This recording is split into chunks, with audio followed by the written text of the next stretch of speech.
Ustaz Iqbal, silakan. Assalamualaikum warahmatullahi wabarakatuh. Alhamdulillah, alhamdulillahilladzi khalaqana wa razaqana wa ja'alana minal mu'minin al-muslimin al-muttaqin.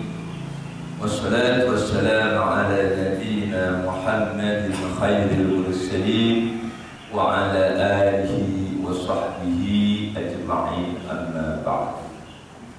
Qala rabbi shrah li sadri wa yassir li amri wahlul 'uqdatam min lisani yafqahu qawli. Yang kami muliakan ya Bapak, Ibu-ibu, jamaah salat subuh berjamaah. Marilah kita awali pengajian kita ini dengan sama-sama mendengar Al-Quran Surah Al-Fatihah. Semoga ilmu yang kita kaji pada pagi hari ini menjadi ilmu yang bermanfaat, ilmu yang membuat kita semua semakin dekat dengan Allah Subhanahu wa Ta'ala. Ala hadhihi al-Fatihah. A'udzu billahi minasy syaithanir rajim. Bismillahirrahmanirrahim. Alhamdulillahi rabbil alamin, arrahmanir rahim, maliki yaumiddin. Iyyaka na'budu wa iyyaka nasta'in. Ihdinas siratal mustaqim. Siratal ladzina an'amta 'alaihim ghairil maghdubi 'alaihim waladdallin. Ya Rabbi bil Mustafa balligh maqasidana waghfir lana ma madha ya wasi'al karami. Ya Rabbi bil Mustafa balligh maqasidana waghfir lana ma madha ya wasi'al.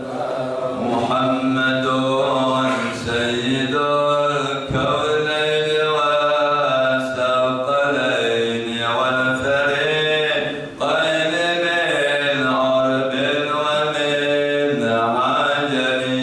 Ya Rabbi bil Mustafa balligh maqasidana waghfir lana ma madha. هو الحبيب الذي ترجى شفاعته بكل هول من الأهوال مقتحم. يا ربي بالمصطفى بلغ مقاصدنا واغفر لنا ما مضى يا واسع الكرم. اللهم صل وسلم وبارك عليه وعلى آله.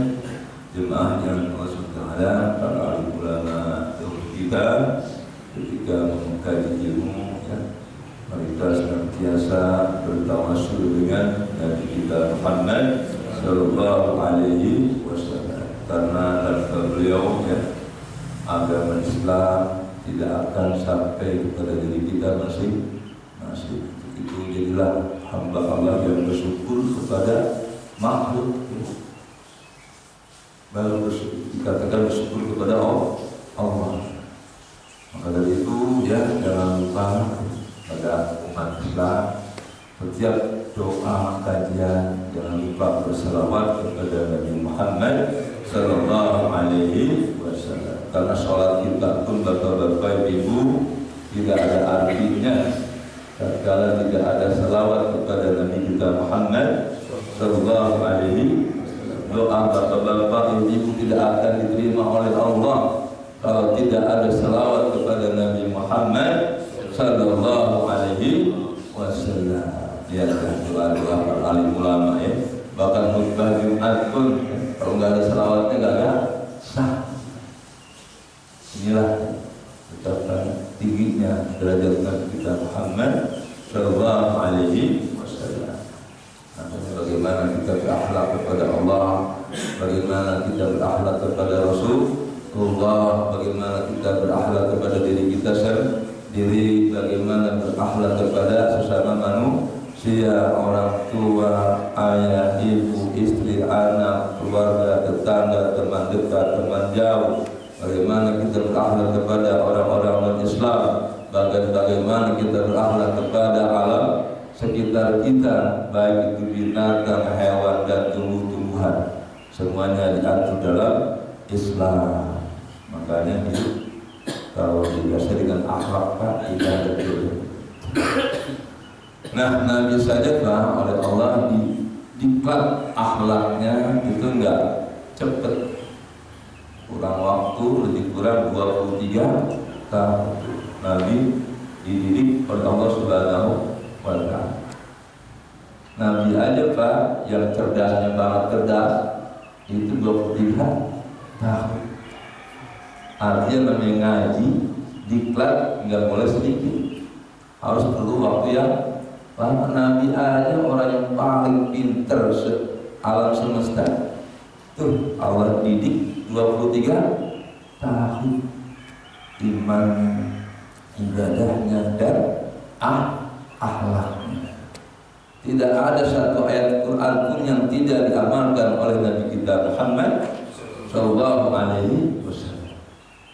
Kalau kita tahu umatnya baru-baru namanya ayat per ayat, bacanya aja kagak sempet, jujur aja bacanya aja kagak sempet, udah kagak sempet kagak ngerti lagi. Pengen surga lagi, surga kita ini. Tapi itulah sayangnya Nabi Muhammad kepada kita. Bahkan saya pernah baca sebuah keterangan, ada nanti seorang hamba Allah yang masuk surga asalkan dia pernah ketemu orang alim, ngumpul sama orang alim. Nggak sempat belajar, hanya pernah ngumpul. Itu pun masih ada harapan surga.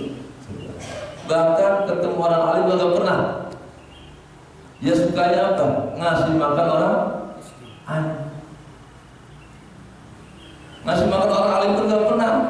Ada orang yang cinta sama orang yang suka ngaji sama orang alim. Itu pun masih ada harapan surga. Subhanallah. Betapa indahnya akhlak Rasulullah Sallallahu Alaihi Wasallam. Orang yang nggak pernah ke masjid aja, nggak pernah ngaji sama orang alim, dia pernah makan bareng aja sama orang alim, itu orang alim itu sah dan dia akan masuk surga Allah Subhanahu wa Ta'ala. Bahkan makan bareng nggak pernah, hanya ngasih makan orang alim. Ngasih makan orang alim pun nggak pernah, hanya dekat sama orang yang suka dekat sama orang alim. Kenapa? Ada nggak orang yang ngaji nggak pernah ya, tapi dia dekat sama Ustaz ya?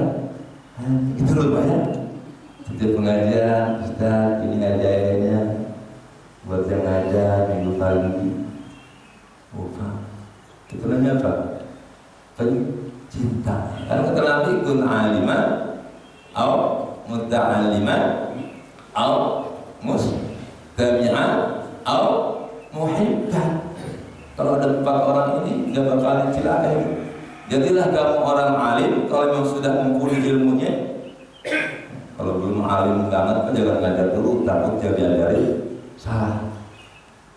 Karena siksaan yang paling besar adalah ketika orang mengajarkan yang salah. Kedua, kalau nggak jadi orang alim, al-muta'aliman, jadilah kamu orang yang belajar ilmu. Alim, muta'alim itu tingkatnya dikit banget. Kalau orang suka belajar, nanti dia akan naik tingkatnya di alim. Nggak bakal jadi orang alim kalau kalian muta'alim. Nah, untuk usia bapak-bapak dan ibu untuk muta'alim berat. Karena kalau muta'alim, ya, penuntut ilmu itu harus bawa kitabnya, bawa pena, harus ngotot matanya, telinganya, lidahnya, baca, ulangi, dan hafal. Enggak semua orang bisa mampu. Nah, bapak ini belum termasuk muta'alim ya? Belum ya? baru mustami'ah. Untuk ada islami au mustami'an, atau kalau orang alim kagak mampu ente belajar juga susah, perlu waktu, perlu meres otak. Udah jadi ketiga islami au mustami'an, jadi pendengar setia. Nih bapak ini semuanya start apa? Makanya mustami'. Ada orang pak mustami aja gak sempet, saking sibuknya, bisnis melulu, nyari duit melulu, ngaji gak sempet, tarsop, apa tarsop pak? Ntar aja besok aja, pas besok mau ngaji sakit, innalillah wa inna ilaihi. Kata Nabi, walaupun anda gak bisa jadi orang alim, belajar juga susah, mendengar juga susah waktunya, yang keempat minimal, au muhibban, orang yang pencinta ilmu, senang sama pengajian, tapi jangan kagak, senang aja. Alhamdulillah, isinya sering ngaji ibu udah ngaji ya, ayo bisnisnya lagi terkembang. Ntar ilmu yang ibu kaji sama Ustaz kasih tau ayah itu lagi muhibban. Suaminya bilang, bu buat ibu 5 juta ngaji ya. Ya Allah subhanallah, ada suami gitu pak.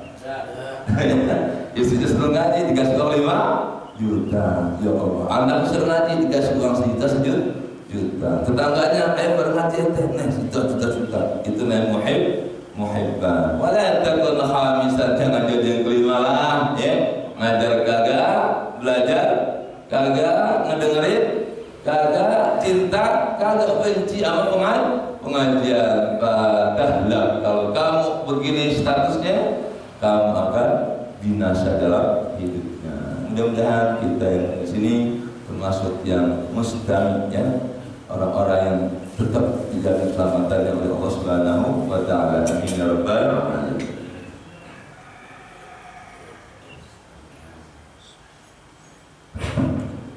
Baiklah, pada kesempatan ini saya akan menyampaikan mafhumul hayati wal ibtila.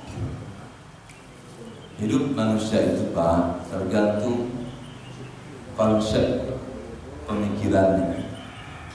Kalau pemikirannya berdasarkan Al-Quran dan hadis-hadis Rasulullah SAW, maka pikirannya di Quran. Maka otak kita ini, otak anak-anak kita dan keluarga kita, dan otak kaum muslimin Indonesia tergantung pemikirannya. Pemikiran itu pak berasal dari bacaan, dari pembelajaran. Makanya ayat Quran yang paling pertama turun adalah Iqra, baca. Nah, saya baca kitab ini, kemudian saya paham sedikit bahasa Arab yang saya kuasai. Saya bisa memahami apa yang ada dalam kitab ini. Proses pemindahan, ya, informasi. Apa yang saya baca, saya paham, nanti akan saya sampaikan kepada bapak-bapak dan ibu. Itulah tugas yang dilaksanakan oleh Rasulullah Shallallahu Alaihi Wasallam. Nabi membaca wahyu ilahi, Nabi paham. Kemudian Nabi diperintahkan oleh Allah, balik ma unzila ilaika min rabbik, sampaikan hai Muhammad, jangan dimakan sendiri itu wahyu. Enggak boleh Nabi Muhammad, enggak boleh korupsi satu ayat itu, harus disampaikan. Makanya Nabi disebut as-sidiq. Sifat wajib Nabi apa? Sidiq, tabligh, amanah, pokok. Sidik, amanah, tabligh, pokok. Nabi sampaikan. Nah, hasil yang saya baca menjadi konsep pemikiran. Apa yang saya kerjakan itu berdasarkan apa yang saya pikirkan. Ya, Pak, Bu, kita bisa melaksanakan salat subuh berjamaah itu tak lain tak bukan karena hasil pikiran otak kita masih berdasarkan informasi dari Al-Quran dan hadis.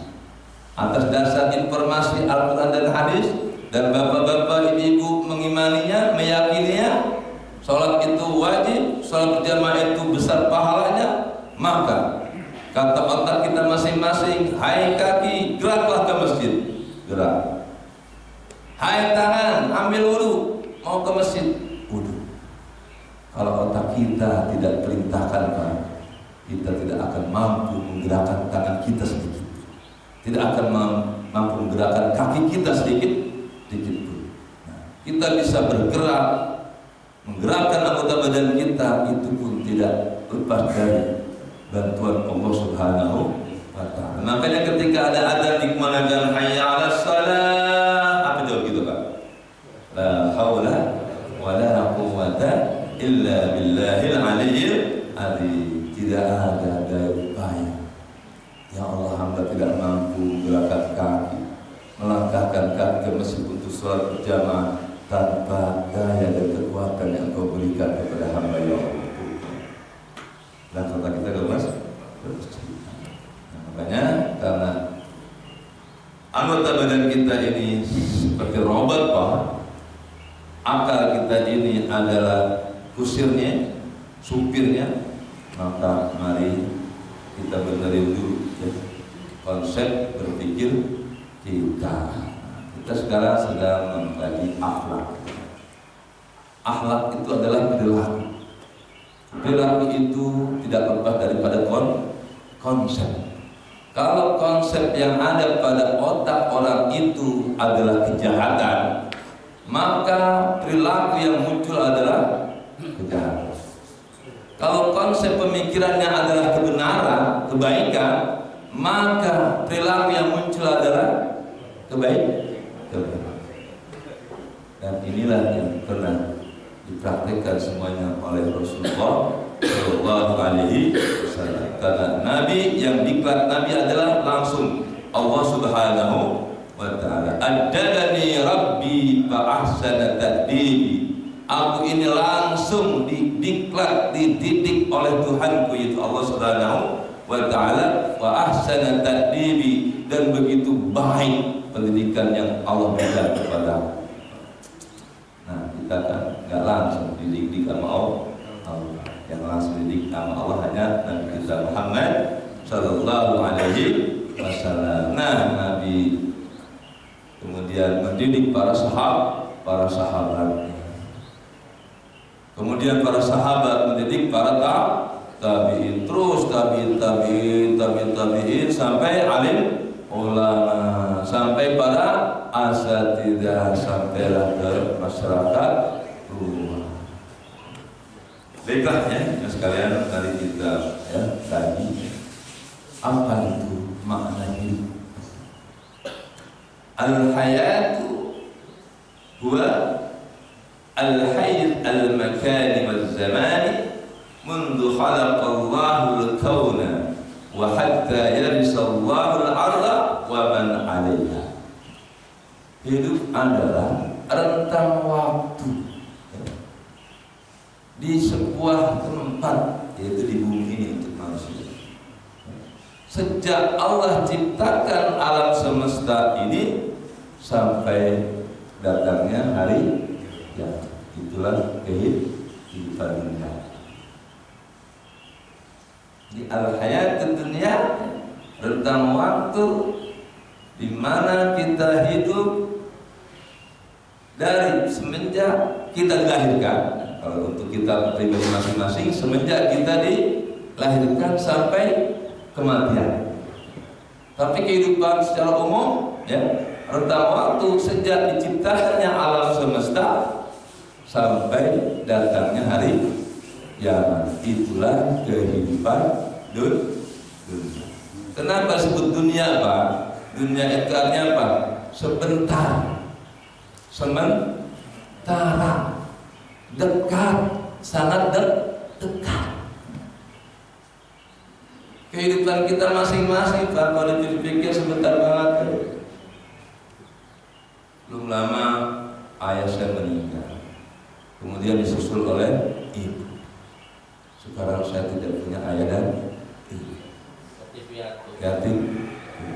Bahkan kalau ayah ibu meninggal wajarlah, udah agak tua. baru 7 tahun meninggal. Ada lagi keponakan saya hamil di luar kandungan, tidak pernah mengalami kehidupan. Tuhan. Nah, mari kita kaji supaya akhlak kita ini orientasinya akhirat. Kenapa sih manusia akhlaknya ada yang bijak, ya? Kelakuannya ada yang jahat, ada yang membunuh, merampok, berzina, hasud, dengki, Kenapa itu terjadi? Ya karena manusia mengikuti keinginan hawa nafsunya. Padahal kata Allah, kalau kalian mengikuti hawa nafsu, la ammaratum bisu. Keinginan hawa nafsu itu pasti mengantarkan kita kepada kejahatan.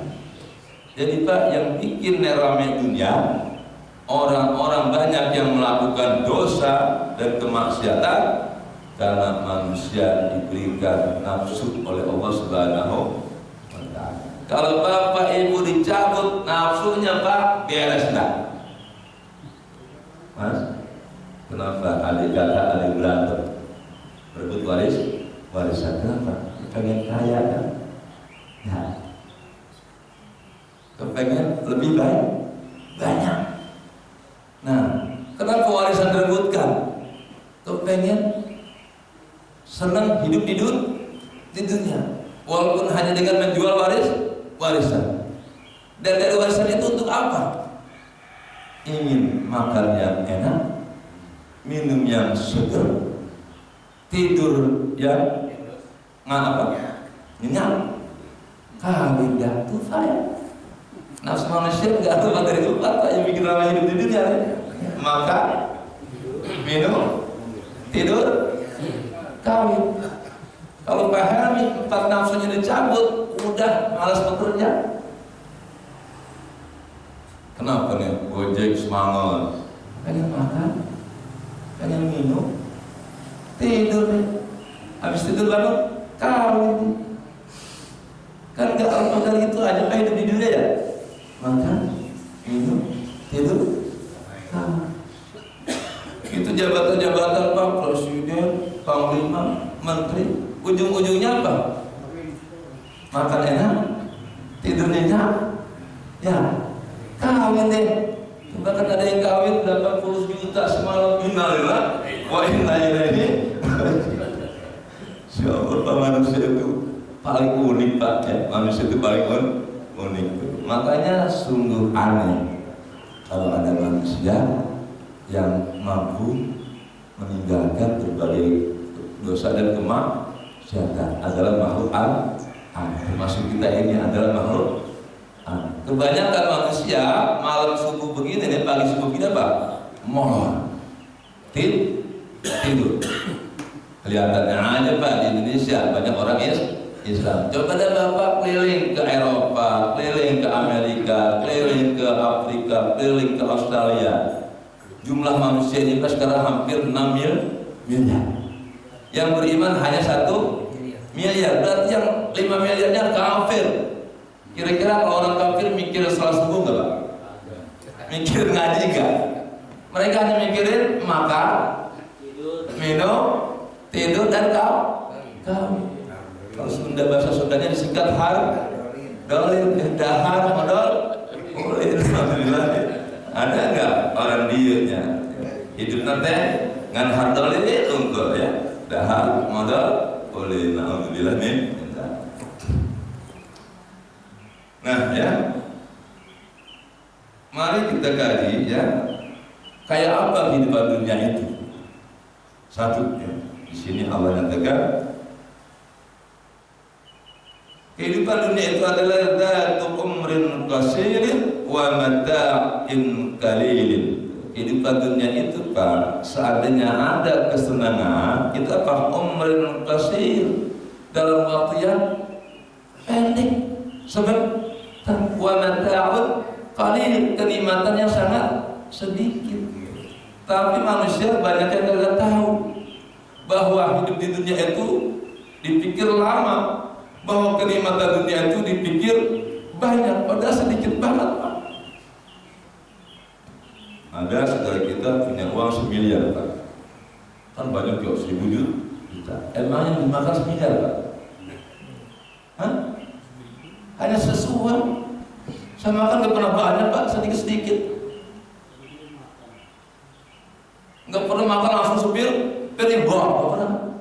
Sedikit. Itu dunia, Pak. Makan kata enak banget, makan sate, makan durian montong, katanya enak banget. Ya, Pak Haji, makan durian montong pernah 1 habis durian. Enggak pernah. Makan sate pernah 1 kambing, sate sendiri sekambing pernah. Paling 5 tusuk. Oh, dia kenyang sendiri. Makan kenikmatan dunia itu hanya 3 cm, Bapak Ibu. Nah, coba leher Ibu ukur, ada nggak 3 cm? 3 cm. Paling banyak 5 cm deh. Makan apapun, kalau sudah masuk ke perut, jadi apa Pak Bu?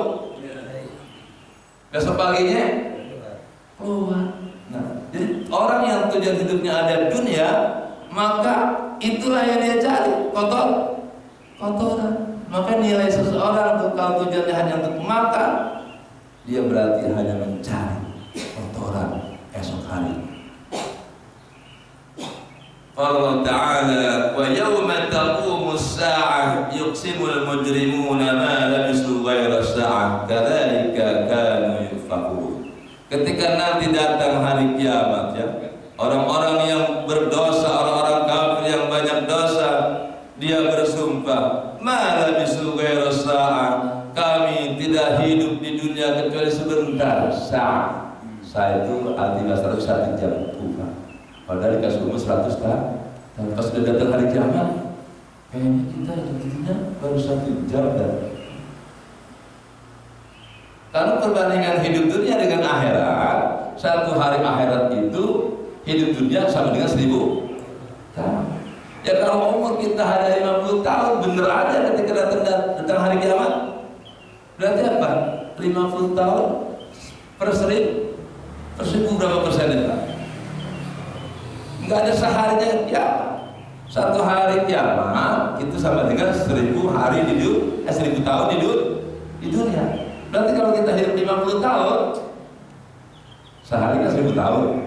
Kalau 50 tahun berapa hari? Ya Allah, setengah hari nggak ada. Seberapa hari? Nggak ada. 1/5 hari. Sebentar lah, makanya rugi loh ya. Orang kalau hidup hanya sebentar banget, digunakan untuk kemaksiatan, untuk kejahatan, atau datang kematian, datang hari kiamat, masuk neraka selama-lamanya, berbuat maksiat hanya 50 tahun, neraka selama-lamanya. Itu Allah rugi banget Bapak Ibu. Mendingan kita ibadah hanya sekitar 50 tahun, datang kematian atau kiamat besar nanti masuk surga selama-lamanya. Ya Allah, ibadah hanya 50 tahun, surga selama, untung enggak? Dzalikal fawzul mubin. Itulah keuntungan yang sangat besar. Karena manusia banyak yang banyak yang memilih kesenangan dunia daripada akhirat.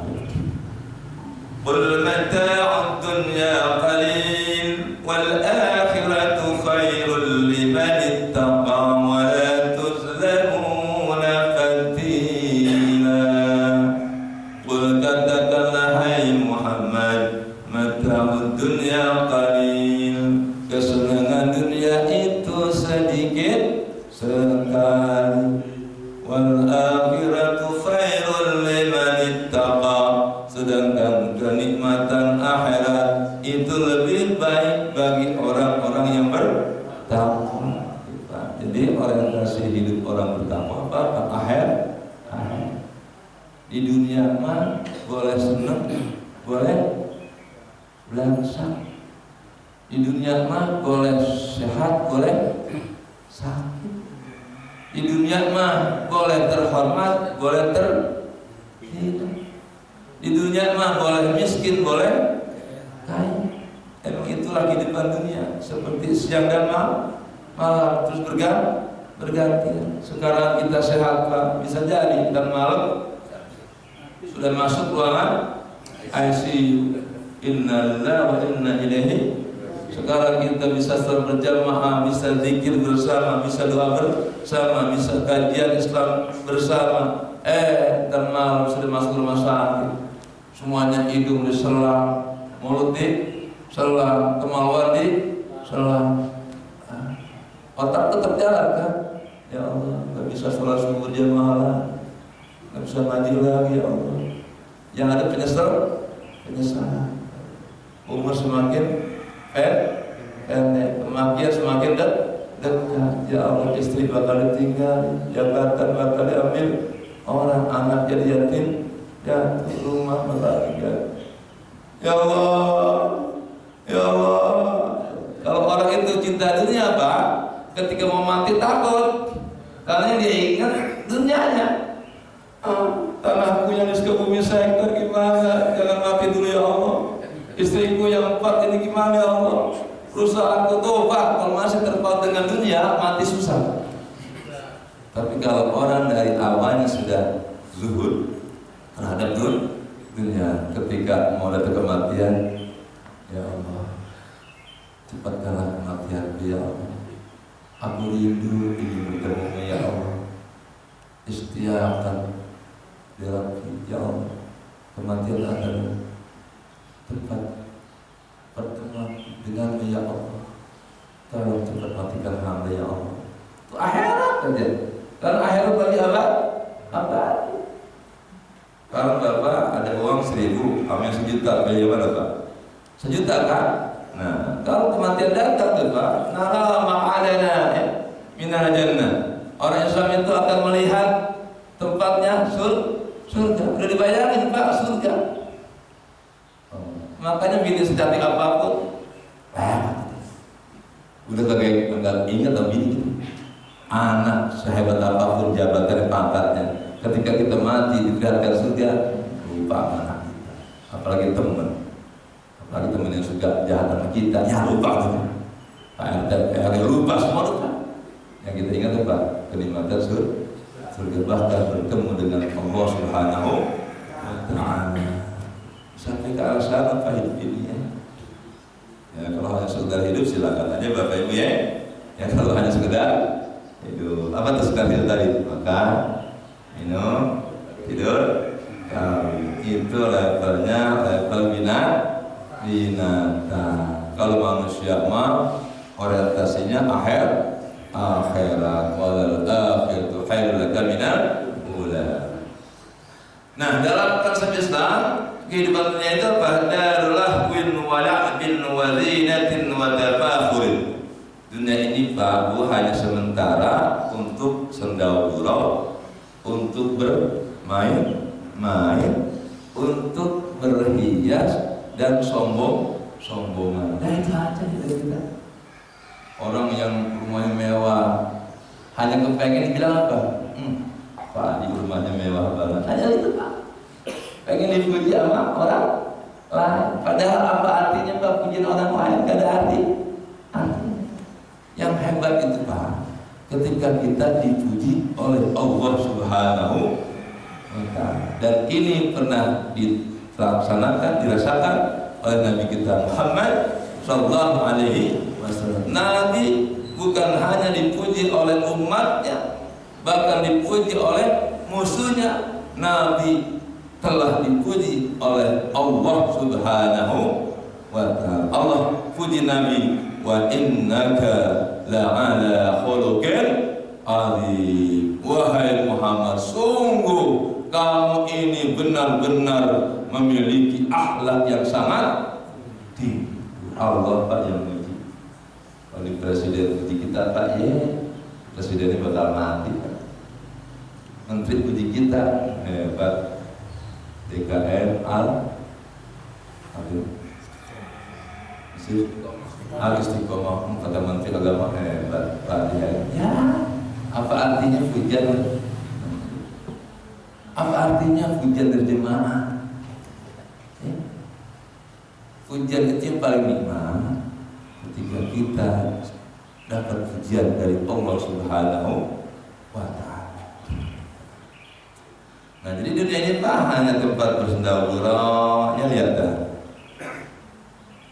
Ntar bapak ke rumahnya, sama istri, ya, makan, ngopi, nonton TV. Habis itu, habis ngantuk nanti tidur. Udah pensiun kan, kalau mikir kerjaan tidur. Gitu kan? Ya Pak, orang kalau pensiun Pak, kalau kagak punya bacaan Pak, gaweannya itu tadi makan, minum, tidur. Kalau kawin juga kagak kayaknya Pak ya, udah hilang tuh nilai iman kawin. Bahkan kalau sudah sakit-sakitan makan udah kagak enak, minum kagak enak, tidur pun kagak nyenyak. Ya Allah, bangun dulu. Ya Allah, jangan sampai kita di hari tua Pak susah makan, susah minum, susah tidur, susah kawin. Jangan makan apa ya? Orang di pensiun susah makan, susah minum, susah tidur, susah kawin. Makannya susah, apalagi ibadah. Ya Allah, ya enak kan yang di pensiun makan enak, minum yang segar, tidur nyenyak, kawin lama dikit, kemudian ibadah subhanallah. I'lamu annamal hayatud dunya, kata Allah, ketahuilah wahai manusia, sesungguhnya kehidupan dunia itu la'ibun, hanya main-main. Kalau nggak ada ibadahnya itu hanya main. Sebentar lupa, kayak permainan pertandingan sepak bola, latihannya bertahun-tahun. Jalan dunianya hanya 90 menit. Ya. Ternyata kalau menang diatur. Nah, udah bilang ya, dari permainan Pak ya, hajatan, wah rapatnya setahun Pak, menikahin anak di gedung, ya. Pak, permainannya kapan? Dari jam berapa? Dari jam 11 sampai 1, udah 2 jam, persiapan setahun, yo, modalnya 1 miliar, mana? 2 jam habis, udah begitu pulang semuanya kan? Nggak ada yang ngambil gedung, pulang semua tamu hanya dari tamunya itu kan dunia. Persiapan setahun, pentasnya juga nggak ada. Dunia nggak emang begitu. Apa aja deh. Ini baru dunia tuh Pak. Lebaran ya besoknya diketahui puasa ya. Gua sekarang udah beli tiket kereta ya dia. Udah habis tiket kereta ya kan. Lebaran 3 bulan lagi. Sampai kampung Pak. Lama nggak? Oh, dia ketemu kawan-kawan. Bapak deh, jangan kebaran yang kecil. Makanya kaget langsung kan senang lagi. Nah, langsung dah ke pantai laut berenang. Ya, bulan lagi macetnya seharian. Ketemunya hanya 5 menit. Itu pun kalau ada ibadahnya alhamdulillah. Ya, ini kadang-kadang hanya foya. Nama hayatul la'ibun walahun wa zidatun wa tafahun, hanya berhias tuh. Istri kita Pak sekarang cakep, pakai lipstik, pakai bedak, cakep. Ya, udah nenek-nenek. Udah kagak nafsu lagi. Zina hanya perhiasan hilang. Udah habis. Kenapa ngajar seorang orang kaya di Kemang pertama? Wah, ketika di tempat hajatan di kantornya cakep banget wanita Pak. Wah, bening banget mukanya. Ya Allah. Saya kopi demen walaupun bini orang. Ya Allah Pak, ternyata pas saya datang jam 6 pagi dia belum mandi Pak. Ya Allah, tuh ibu yang kemarin kata saya cakep banget. Ya Allah Pak, ternyata pas lipstiknya nggak ada, bedaknya kagak ada, itu mayatnya Pak butek kayak mayat. Innalillah wa inna ilaihi raji'un. Makanya kalau mau cari bini anak remaja datangnya Pak subuh. Nah, bangun tidur itu cantik murni. Kalau sudah di pesta udah dipoles. Saya pernah nikahin klien tamunya Pak di gedung ya, yang 5 tamu, cantik-cantik banget. Saya ketika itu punya abang ipar belum kawin. Wah ini saya cakep banget nih. Neng minta namanya mana HP-nya. Maksudnya buat abang ipar saya. Wah Pak, besoknya Pak saya datengin. Ya Allah, kemarin di gedung putih banget. Kenapa sekarang jadi hitam banget? Akhirnya abang ibasnya, mau ya agak deh, yang kemarin macam apa? Apa kalau itu dulu lagi dia? Akhirnya pas pamitan, maaf ya, Pak, makasih lama. Bersih, terhiasa Pak. Watafahurun, hanya berbangga-banggaan bainakum di antara kalian. Watakasrul fil amwal, hanya berbanyak-banyak harta nih, harta kau di ATM 1 miliar. Di Cikarang tuh saya punya apartemen Mekatra bermasalah 5 pintu, kan? Wal aulad, hanya berbangga-banggaan dengan anaknya, anak gua jadi tentara, jadi abri, jadi camat, jadi lurah, jadi gubernur. Hanya itu Pak, hanya untuk berbangga-banggaan. Kama salil ghaizin, kehidupan dunia seperti air hujan. Ajabal kuffaru nabatuh, dengan air hujan itu tumbuh pohon-pohonan Pak yang rindang, sejuk, hijau. Orang kafir terharu, asik banget puncak Indonesia ya. Orang mana-mana surga, ini surga, hijau, tamannya indah, bunga-bunganya, air mengalir. Wah surga ini, kata orang Arab Pak. Makanya puncak banyak orang Arab. Kalau gunung di Arab Pak nggak ada pohonan, bebatuan semua. Makanya ketika musim haji, orang Islam Indonesia berangkat haji ke Mekah Madinah, orang Arabnya kebun. Uang sewa hotelnya sekian miliar buat kebun puncak. Dia kawin lagi di puncak tuh orang Arab. Orang Indonesia ada yang kawin orang Arab pas haji. Orang mau kan? Jadi Pak, itulah Indonesia ini sangat indah Pak. Makanya bersyukurlah kita menjadi rakyat Indonesia. Indah betul, bayangan orang lain Pak, surga itu ada di Indonesia. Makanya setiap hari puncak macet ya. Sumaya hiju patara musparra. Nah, air hujan turun ke bumi, menumbuhkan pohon-pohonan yang hijau indah, buah-buahan. Kemudian patara musparra, pohon itu menguning daunnya. Sumaya yakunu hutama, lalu mati, lalu hancur. Itu dunia begitu sebenarnya. Allah turunkan hujan, teman-teman, itu untuk belajar. Manusia tuh dunia yang kau perebutkan begitu.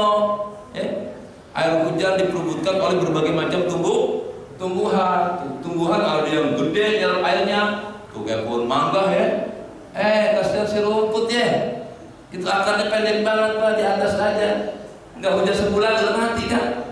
Tapi kalau pohon mangga setahun pun udah mati. Kenapa? Serapannya banyak. Nggak beda kita pun menyerap rezeki Allah nih. Ada yang sehari dapat 1 juta ya, ada yang sehari 5 juta, ada yang sehari 1 miliar. Ada yang 1 hari pun tak dapat sama sekali. Nggak beda dengan pohonan kita Pak. Tapi adanya Pak, hebatan pohonan daripada manusia. Pohonan nggak ada yang iri hati Pak. Pernahkah rumput iri apa pohon kelapa? Nggak pernah Pak. Rumput, alhamdulillah saya jadi rumput. Ketika ada puting beliung saya gagakan karena alhamdulillah jadi rumput. Pohon kelapa, alhamdulillah saya lebih tinggi. Tempat berteduhnya manusia. Tapi kelapa bermanfaat semua serabutnya bermanfaat buat hidup sapu. Kemudian tengkoraknya buat airnya buat minum manusia, kelapanya buat santan masak manusia. Ya Allah bermanfaat, alhamdulillah. Walaupun ketika ada puting beliung, pohon kelapa yang pertama kali muter. Ini artinya apa? Orang kaya itu seperti orang pohon kelapa, lebih tinggi kan derajatnya ya, tapi siap-siap digulung sama puting beliung. Akhirnya pohon kelapa pas kena puting beliung, ya Allah yang akan rumput atau pohon kelapa, gua diputer puting beliung, apa ringsek gua, apa patah badan pohon gua, rumput nggak pernah kena puting beliung ya, nggak sampai puting beliung bawah, betul, ya. Jadi hidup ini Pak, belajarlah dari alam semesta.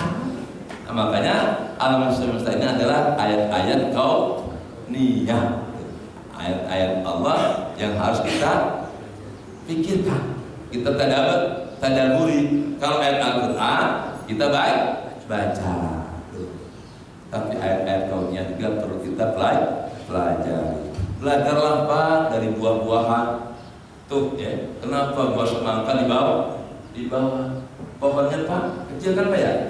Ya, tuh Pak. Coba kalau pohon semangka Pak, buah semangka di atas, pohonnya kecil. Ya Allah Pak. Pohon durian Pak, bedur, dian.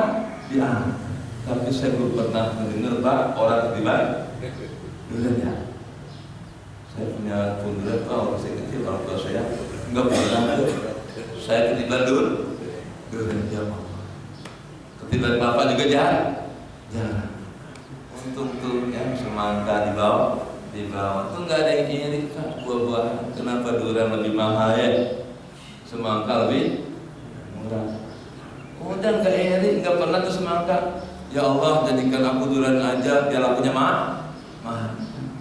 Bahkan sekarang tuh buah buah naga Pak, ya Allah, Jawa Timur Pak, masih TV anjlok harganya Pak, apa nggak laku, udah dicacak-cacakin sama petaninya karena terjual pun apa rugi transportasinya kita.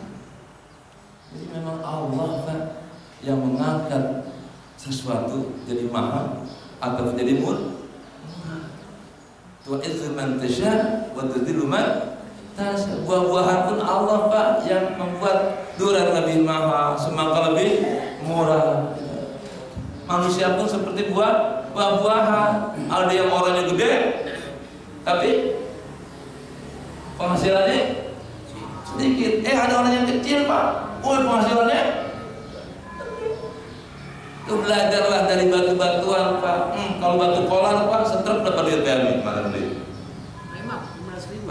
Duit. Batu kolar, setruk ya. Satu truk? Ya.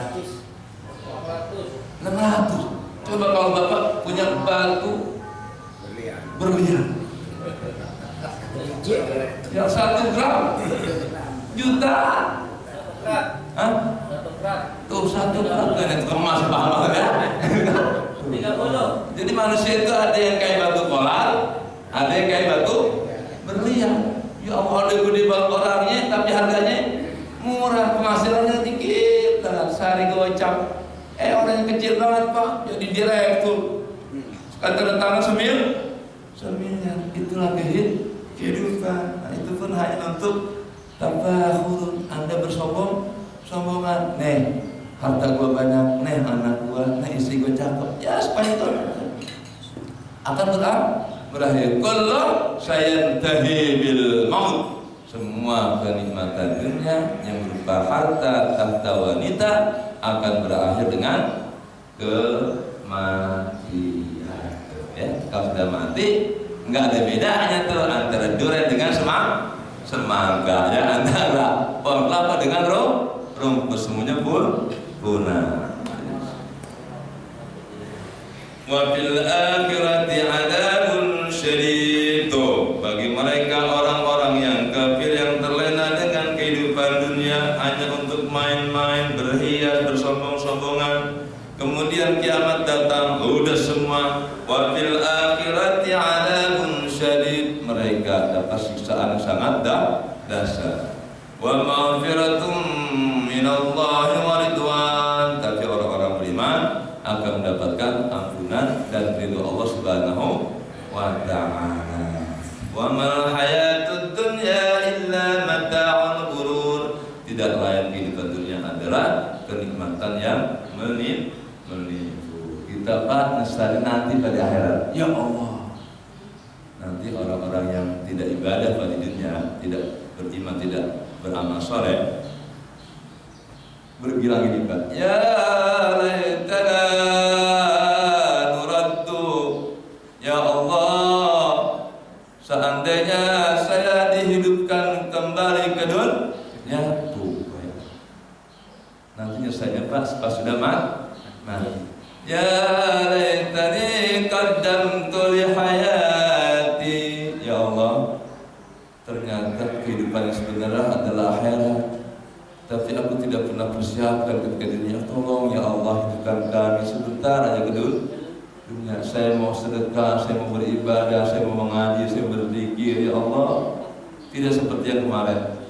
Tapi apa kata Allah? Lau ruddu la'adu lima nuhu an wa innahum lakadibun. Itu manusia Pak. Nanti ketika di akhirat pengen dibalikin lagi ke dunia, saya bakal berbuat baik. Tapi Pak, seandainya lau ruddu kata Allah, seandainya mereka aku hidupkan kembali ke dunia, la'adu lima nuhu an, mereka pasti kufur lagi. Itulah sifat orang-orang kafir. Yang ketiga, darul gururin. Dunia ini adalah negeri tipuan. Tapi manusia suka ditipu. Ya. Kita ini suka ditipu. Buktinya apa? Pada berbedul dunia berarti apa? Suka tipuan. Allah nyatakan, ya ayuhan nas, wahai sekalian manusia, inna wa'adallahi haqq. Sesungguhnya janji Allah itu pasti benar tentang surga nanti di akhirat, pasti ada. Fala taghurrannakumul hayatud dunya wa la yaghurrannakum billahil gharur. Janganlah kalian semua hai manusia tertipu dengan kehidupan dunia. Allah sudah ingatkan Pak kepada orang beriman. Makanya orang beriman mah nggak bakal tertipu dengan dunia. Dia udah tahu dunia ini kenikmatan yang sementara, dunia ini adalah tipuan belaka, nggak ada yang hakiki. Yang kita makan aja Pak lucu ya. Tadi durian montong sampai ke lidah enak, sampai di leher enak, sampai di perut udah kagak enak lagi, bahkan ada jadi penyakit ya Pak. Itu aneh. Itu yang kita perebutkan ya, harta, tahta, wanita, durian montong. Nah, makanya ayo lepas kita baca Al-Quran. Kalau punya konsep begini kan kita nggak tertipu dengan dunia. Kita apa? Walal akhiratu khairul laka minal ula walal akhiratu khairu wa abqa. Yang keempat, dunia itu darut tarafin wastimta'in, negeri tempat untuk berpoya-poya. Oh ya. Wa qala al-mala'u min qaumi, para pembesar kaum itu berkata, alladzina kafaru wa kadzabu bi liqa'il akhirah, orang-orang kafir dan orang-orang yang tidak percaya dengan pertemuan kepada Allah di akhirat. Wa atrafnahum fil hayatid dunya, aku kasih kata Allah orang-orang kafir itu yang tidak percaya kepada akhirat kesenangan hidup di dunia. Yang biasanya Pak, orang kafir itu oleh Allah dikasih senang dulu di dunia, di akhirat sedikit pun kagak dikasih, seteguk air pun kagak dikasih oleh Allah Subhanahu. Nanti Pak, ketika ahli surga sudah masuk, yang sudah biar berbunyi ya, ahli surga nanti ada kenapa sama temannya yang masuk neraka. Teman yang di neraka Pak melihat temannya lagi minum di surga, senang banget. Tahu deh, Fred bagi aku dong sedikit aja. Itu temannya Pak dari surga mau ngasih. Oh, kamu kan dulu teman dekat saya ketika di dunia. Iya, bagi aku minum dong. Mau dikasih tuh Pak? Ya nih. Malaikat. Innallah harrama, Allah mengharamkan seteguk air pun buat orang-orang kafir. Walaupun di dunia teman dekat kamu nggak ada. Jadi orang kafir Pak di akhirat kagak dapat minum seteguk air. Tapi di dunia oleh Allah dipersilakan. Makanya sekarang lihat ya, penguasa ekonomi kebanyakan orang-orang kafir. Jangan terlena Pak ya. Ya demikianlah, karena waktu sudah jam 6 saya terus ada pernikahan di Cilincing. Sampai sini saja yang kita kaji pada pagi hari ini. Mudah-mudahan menambahkan wawasan ya, keimanan dan ketakwaan kita kepada Allah Subhanahu wa Ta'ala. Sedikit demi sedikit akhlak kita semakin sempurna. Kalau akhlak sudah sempurna Pak, hidup ini terasa bahagia. Jangankan sehatnya, sakitnya enak. Jangankan kayanya, miskinnya enak. Jangankan hidupnya, mati aja enak. Subhanallah. Demikian. Assalamualaikum warahmatullahi wabarakatuh. Waalaikumsalam warahmatullahi wabarakatuh. Alhamdulillah, jazakallahu khairan pada Ustaz Amal yang telah menyampaikan tausiahnya pagi hari ini terkait dengan bagaimana akhlak Rasulullah SAW. Banyak hal yang kita dapatkan, tentunya semuanya untuk meningkatkan keimanan dan ketakwaan kepada Allah Subhanahu wa Ta'ala. Pagi ini ada tanya Ustaz? Ya, silakan. Ya. Barangkali ada pertanyaan di Bapak dan Ibu, silakan. Satu, dua.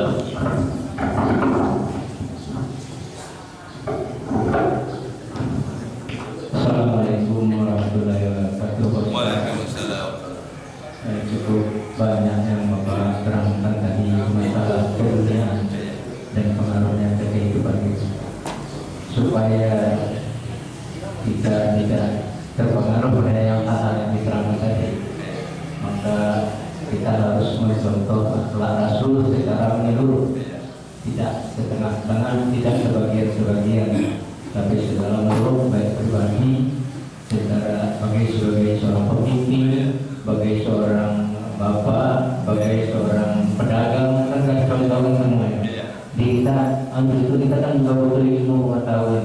Ini yang mungkin yang ditekankan di situ Pak, di pengetahuan dari itu aja Pak. Assalamualaikum warahmatullahi wabarakatuh. Waalaikumsalam. Nah ya, jalannya adalah Pak ngaji dah ya. Baik, deketin orang amin. Karena adalah ulama warasatul anbiya. Ulama adalah pewaris nabi. Makanya manusia itu tergantung dekat sama siapa. Ya, dekat sama pejabat, pikirannya baik. Dekat sama orang kaya, pikirannya baik. Dekat sama ustaz, pikirannya baik. Makanya manusia itu tergantung siapa teman dekat. Yang biasa dekat sama perempuan, lain lagi fadilannya. Yang dekat sama orang miskin, lain lagi. Nabi ya dekat sama orang fakir, miskin. Makanya dia sangat lemah lembut sama orang miskin. Kenapa Nabi Muhammad didikat oleh Allah ngangun kambing? Karena dia bawa ngangun manusia. Kalau ngangun kambing ya sudah berhasil, baru ngangun manusia. Orang yang tidak pernah ngangun Pak, coba dah tukang ngangun Pak, sabar banget ya. Ngangun kebo tuh Pak, kebonya pengen kawin ngabit ya. Ya Allah, tukang ngangun. Oke, seret-seret Pak, karena saya pernah ngalamin Pak, ngangun kebo saya laki-laki, aku pengen kawin sama kebo wanita, jauh, ngabit Pak. Loh, talinya saya tinggalin. Wah, saya tarik Pak, sampai ke sawah. Jadi kata sahabatnya itu seorang tukang anu. Makanya rata-rata para nabi itu kan didikat namun binatang. Nabi Musa ya, binatang. Nabi Musa, para nabi rata-rata pernah ngangun binatang. Kenapa? Mau ngangun manusia, mau membimbing manusia. Jadi Kak, jalan lainnya Pak Bapak sering baca Al-Quran. Kalau kalian ngerti, belajar. Kun aliman au musta'an. Bapak jangan hanya puas dengan mustami. Kalau mustami Pak, insya Allah masuk kuping kanan, keluar kuping. Kira-kira Pak yang masuk berapa persen Pak? 5% gue kagak. Kalau masuk setengah persennya Pak, 50% aja. Bapak ntar langsung bisa nyampaikan kepada masyarakat. Saudara-saudara, ini dunia adalah ini. Allah berfirman ini. Ada yang apa?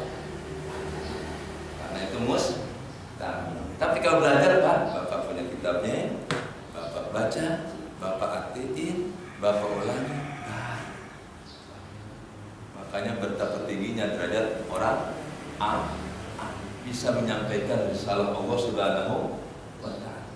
Kalau bapak-bapak paling ilmu itu hanya untuk pribadi setelah mendengarkan.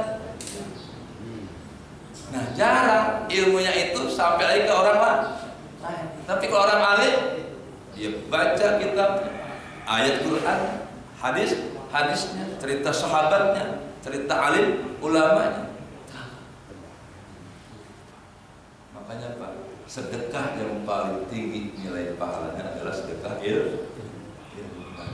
Makanya untunglah kalau bapak-bapak punya anak atau mantu orang. Ayat Rabbana habana min azwajina wa dhurriyyatina qurrata a'yun waj'alna lil muttaqina imama. Kedua, Rabbi habli minas salihin. Ketiga, Rabbi ja'alni muqimas shalah wa min dzurriyyati Rabbana wa taqabbal doa.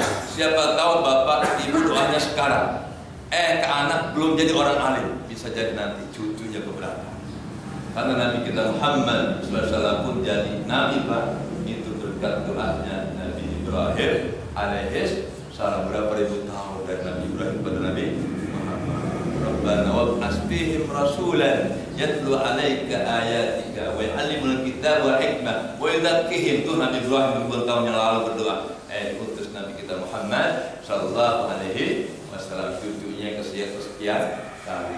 Nah, kita tahu dengan doa bapak-bapak ibu sekarang ratusan tahun yang akan datang akan muncul dari keturunan bapak dan ibu orang-orang yang saleh, orang-orang yang alim. Amin ya rabbal alamin. Demikian Pak ya, cukup. Ada lagi? Ayo. Assalamualaikum warahmatullahi wabarakatuh. Waalaikumsalam. Terima kasih atas waktunya Ustaz. Tadi pada awal daripada pasca ini disampaikan tentang pemikiran manusia sehingga menimbulkan suatu konsep dan kemudian timbullah perilaku yang baik dan buruk. Tetapi dalam kehidupan sehari-hari karena pengaruh waktu, pengaruh lingkungan dan pengaruh hal-hal yang lain seperti ekonomi misalnya atau politik, sehingga konsep yang baik tadi berubah. Contohnya banyak ustadz-ustadz kita, ulama-ulama kita yang seharusnya menjadi contoh yang baik, ternyata kata-katanya sangat di luar dugaan, bahkan di luar daripada kesantunan dan ketimuran dan ketimuran. Nah, ini masih juga dianut atau disubyo-subyo, dipuji-puji. Dan untuk menjaga agar konsep tadi tetap baik, bagaimana Pak Ustaz? Sampaikan. Terima kasih. Wassalamualaikum warahmatullahi wabarakatuh. Waalaikumsalam. Nah, inilah soalnya perlunya kita istiqamah dalam beragama. Bisa jadi lupa orang awalnya beriman, di akhir hayatnya mati kafir. Na'udzubillah min. Ada pula Pak, hamba Allah yang awalnya kafir, pas mau menutup mata dirinya dia syahadat beriman jadi orang yang baik. Jadi disinilah ya, bahwa orang-orang yang beriman pun ala khatar, dalam bahaya. Kagak ada jaminan Pak. Enggak ada jaminan kita ini ke surga, kecuali Nabi Muhammad, beberapa sahabat yang sudah memang Nabi bilang sepulang min ahli jannah. Tapi selainnya Pak, dua kemungkinan, bisa surga, bisa neraka. Enggak jaminan. Seorang ulama, tokoh besar kok, dia di akhir hayatnya husnul. Mungkin sudah waktunya.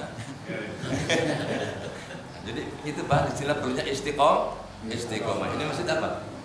Istiqomah. Mudah-mudahan kita orang istiqomah. Amin ya rabbal alamin. Sekian. Assalamualaikum warahmatullahi wabarakatuh. Jadi perlunya istiqomah. Alhamdulillah, saya ucapkan terima kasih sekali dulu kepada kita, untuk beliau dan untuk kita semua. Dan untuk nanti malam sebentar lagi kami akan diadakan setelah sholat isya. Dan pada taklim kita pada pagi hari ini sama-sama kita tutup alhamdulillah dan doa kafaratul لله رب العالمين سبحانك اللهم وبحمدك أشهد أن لا إله إلا أنت أستغفرك وأتوب إليك وبالله التوفيق والهداية السلام عليكم ورحمة الله وبركاته وعليكم السلام